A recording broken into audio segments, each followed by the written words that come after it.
पिछले पार्ट में हमने देखा था कि बाइजू के सिस्टर का कॉल पाने के बाद सेंजन सीधे एयरपोर्ट के लिए निकल जाती है। अब आगे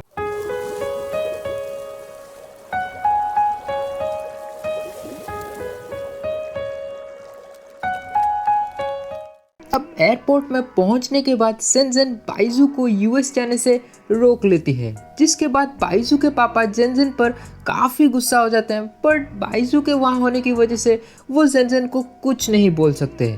मीनवाइल जी एंड जिरुई के बीच थोड़ी सी इंटिमिडेटिंग मोमेंट्स हो रही है, लेकिन तभी जिरुई को सेंजन की बात याद आ जाती है, सो वो वहाँ से चला जाता है। इसी बीच बाइजू और सेंजन गुवे के रेस्टोरेंट में रुके हुए हैं, जहाँ पे गुवे बोलता है कि मंगोलिया में एक डॉक्टर है जो बाइजू के थ्रोट को ठीक कर सकता है। जिसके बाद बाइजू और जेनजन इसे सुनकर मंगोलिया जाने का डिसाइड करते हैं। देन जेनजन कंपनी में जाती है, जहाँ पे बॉस जेन उसे जिरुई का मैनेजर बनने के लिए ऑफर करते हैं, मगर उनके ऑफर को ठुकराते हुए जेनजन बोलती है कि अगर वो बाइजू के इस बुरे सिचुएशन में उसका साथ छोड़ देगी तो वो मैनेजर कहलाने के लायक नहीं रहेगी।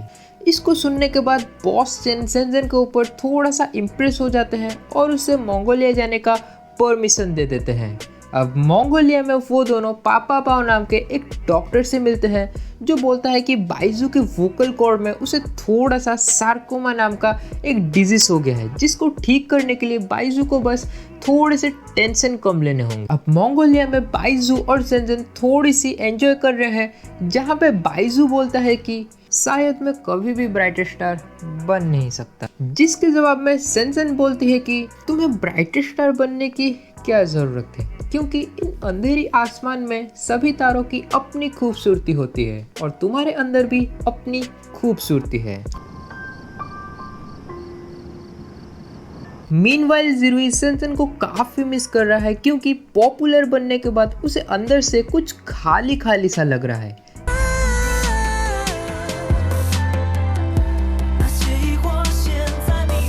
देन मंगोलिया से वापस आने के बाद बाइजू और सेंजन को पता लगता है कि शेफ गुवे असल में फॉर्मर ग्रैमी अवार्ड विनर है, साथ में उसका और बॉस जेन का कुछ पुराना हिस्ट्री भी है।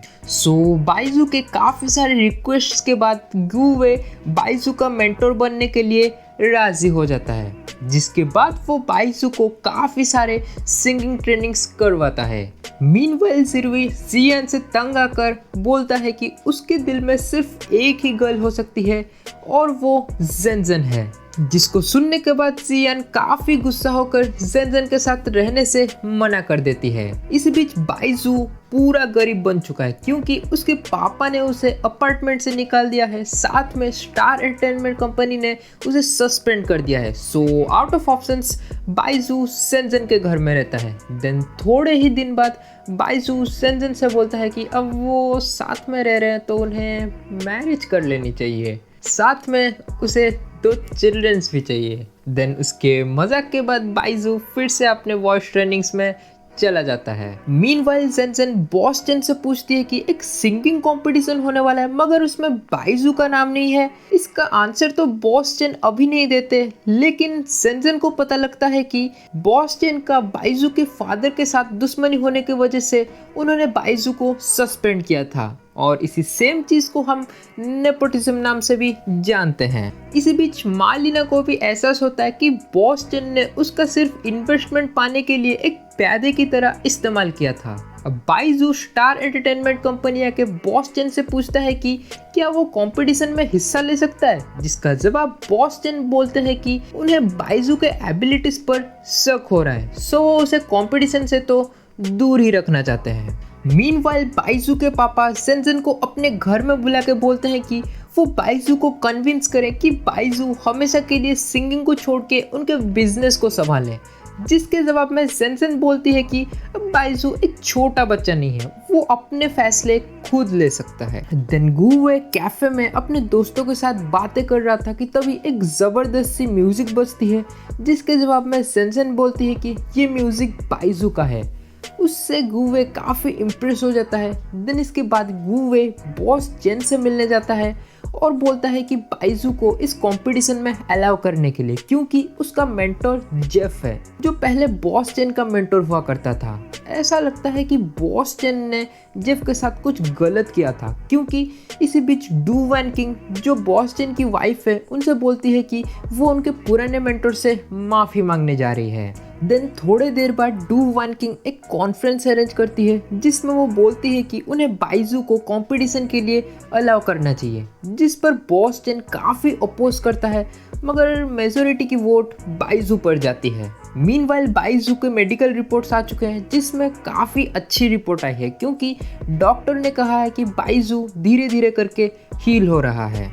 इसी बीच बॉस जेन जेफ से मिलने आते हैं और बोलते हैं कि मैं यहाँ माफ़ी मांगने के लिए आया हूँ, जिसके बाद जेफ उन्हें एक सॉन्ग की कॉपी देते हैं जिसको बॉस जेन ने कुछ साल पहले अपने वाइफ डू वैन किंग के लिए लिखा था। अब उसको देखने के बाद बॉस जेन थोड़ा सा रो पड़ते हैं। मीनवाइल गुवे किसी को बिना कुछ बोले ही सिर्फ एक लेटर छोड़ के कहीं पे चला गया है जिसमें लिखा हुआ है कि मुझे ढूंढने की कोशिश मत करना, क्योंकि तुम मुझे ढूंढ नहीं पाओगे। साथ में मैंने बाइजू को ट्रेन किया क्योंकि मुझे उसके अंदर मेरी बचपन की जज्बा और जुनून देखने मिली थी। साथ में मैंने जेनजेन के जैसे काइंड गर्ल शायद ही पहले कहीं देखी होगी। अब कंपनी ने फाइनली बाइजू को कंपटीशन के लिए अलाउ कर दिया है जो कि कैनकम में होने वाला है। सो बाइजू और जेनजेन भी कैनकम आ चुके हैं जहाँ पे वो गुवे के अनुसार किसी जस्टिन नाम के इंसान को ढूंढते हैं, मगर जस्टिन तो नहीं मिलता, वो ऐसे ही कोइंसिडेंटली जिरुई और जियन से मिलते हैं।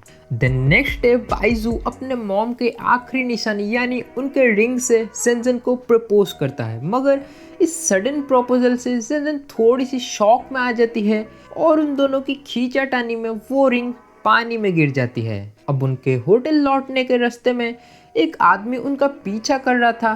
देन थोड़ी ही देर बाद वो आदमी फोन में बोलता है कि वो दोनों आ चुके हैं, प्लान के अनुसार रेडी हो जाओ। मीनवाइल डू वैन किंग को पता चलता है कि उनके हस्बैंड यानी बॉस जेन को रेक्टल कैंसर है।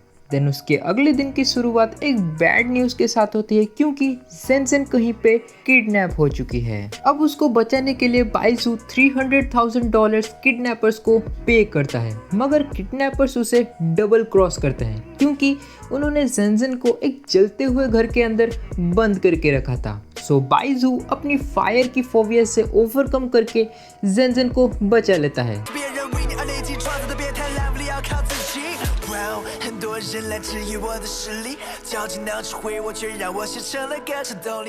साथ में वो किडनैपर्स भी अरेस्ट होते हैं, बट उस इंसिडेंट की वजह से बाइजू कंपटीशन में हिस्सा नहीं ले पाता। सो जिरुई उस कंपटीशन को जीत लेता है।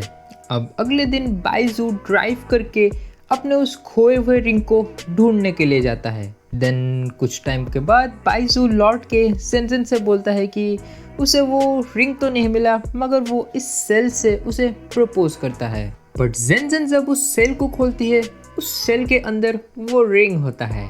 इसके बाद बाइजू जेनजेन को अपने डैड से मिलाने के लिए लेता है, जहाँ पे जेनजेन बोलती है कि वो खुशी और दुख हर टाइम पर बाइजू के साथ रहेगी। अब कुछ टाइम बीत चुके हैं जहाँ पे बाइजू की न्यू म्यूजिक वीडियो काफ़ी धूम मचा रही है और साथ में जिरुई और जियन ने डेटिंग करना स्टार्ट कर दिया है। देन बॉस जेन भी अपने वाइफ के साथ यूएस जा चुके हैं अपने कैंसर को ट्रीटमेंट करने के लिए। सो इसी के साथ एक और ड्रामा की हैप्पी वाली एंडिंग हो चुकी है। साथ में आप हमें कमेंट करके ज़रूर बताएं कि आपके इस ड्रामा में फेवरेट मोमेंट्स कौन सी है। देन मिलते हैं आपसे अगले वीडियो में, तब तक के लिए bye bye and take care.